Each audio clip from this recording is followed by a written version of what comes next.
The relationship between the Soviet Union and Japan has been quite rough throughout 20th century, primarily because of the events of the World War II. September 2nd, 1945, Japan has signed full capitulation in their military activity against Allies. This led to numerous political and military concessions in international relationship.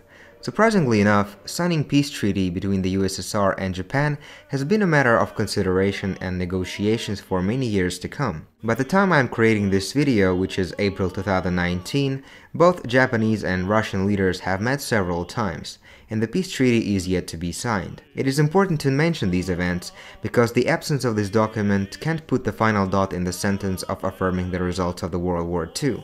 But despite all that, in the second half of the 20th century, the relationship between the countries started to blossom rapidly in cultural and diplomatic spheres. Eventually, in 1966, it resulted in the Soviet and Japanese studios' co-production of the film called Little Fugitive, or saying it in Russian, Маленький беглец.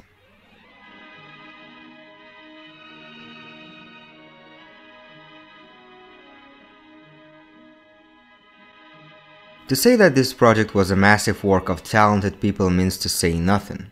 The work of direction was given to renowned and talented creators of the time. From the Soviet side, the direction was presented by Eduard Bocharov, and from Japanese side, it was presented and crafted by one of the pioneers of Japanese cinematography, legendary Tenosuke Kinugasa, a man who crafted more than 100 films during his career, a person whose films created in Japan were first presented in Europe, and a person who acquired the first prize for his country at the Cannes Festival for the film called Gate of Hell, and also acquiring Oscar for the best film in foreign language.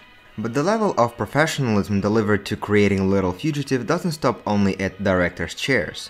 The work on the script was given to renowned writers Andrei Bitov, one of the pioneers of postmodernism in Russian literature, and Emil Braginsky, whose script writing we can admire in legendary films such as Beware of the Car and The Irony of Fate. The actors segment also shined with the legendary names, primarily with Yuri Nikulin, who was given a role to play as himself.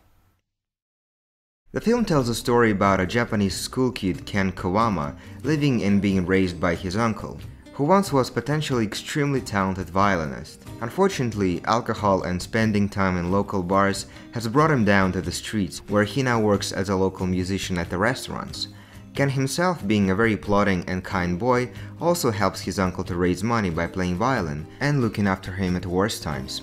During one of those evenings, his uncle, being in a certain condition, tells Ken that his father is actually still alive and peacefully lives in Moscow. This brings Ken an idea to visit his father, a person who he never met in his entire life. Soon afterwards, Ken stumbles upon an advertisement of a Soviet circus performance which was being held in his hometown. Eventually, Ken, using an opportunity of circus equipment being shipped back to Russia, starts his unforgettable journey to Moscow.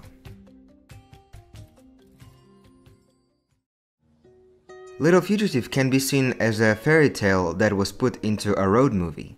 The film focuses on how a very simple yet genuine wish can drive a young person to achieve his goal. Throughout the whole story, Ken will meet different kinds of people on a massive territory of the Soviet Union, starting with Yuri Nikulin himself, a Moscow circus artist who actually played a very serious role this time around.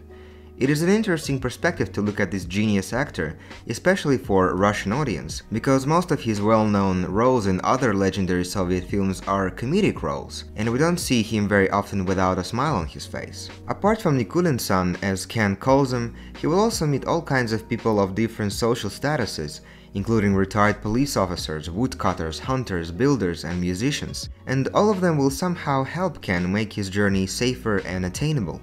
And that's where Soviet and Japanese cultural relationship, which I was talking about earlier, starts to blossom. The journey part of the film at its basis focuses on a young foreign boy who happens to travel through the Soviet Union on his own, and how he tries to adapt to cultural habits of Russian people, and at the same time show these people what it means to be Japanese. It is shown beautifully through simple routine situations and through friendship with hardworking people.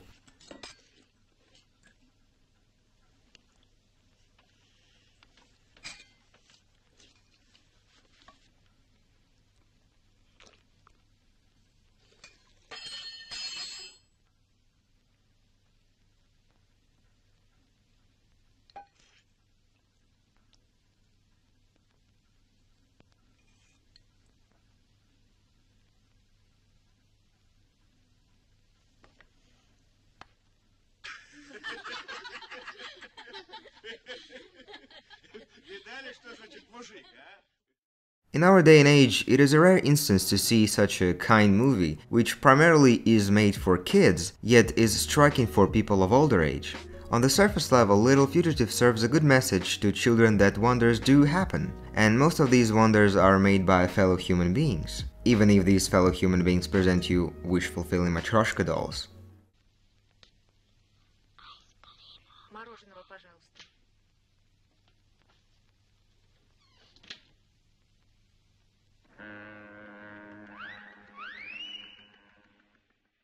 But on a deeper level, it is a story about human kindness towards the ones of different language, different culture, and different understanding of the world. Little Fugitive is a fantastic example of international cooperation in film production and a magnificent work of talented people who are able to create simple yet deep and encouraging stories. If only we had more films like this. Light we'll see. No, I won't be afraid. Oh, I won't be afraid.